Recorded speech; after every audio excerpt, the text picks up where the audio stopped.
Стрес, бърза храна, либидото му изчезнало.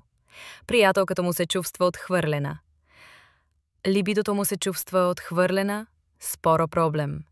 Липса на желание от месеци, умора и депресия. Интимният живот – ледена пустиня. Работех толкова много, че забравих как се чувства да желаеш някого. Споделя Джеф.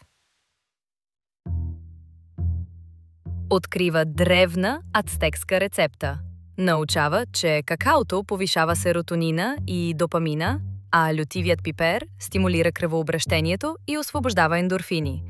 Всяка вечер, 1 час преди лягане, 200 мл вода, загрейте до кипене, 2 големи чайната лъжица какао на прах, щипка лютив червен пипер. Разбъркайте, докато се разтвори. Охладете до 50 града Селсиус. Добавете мед на вкус.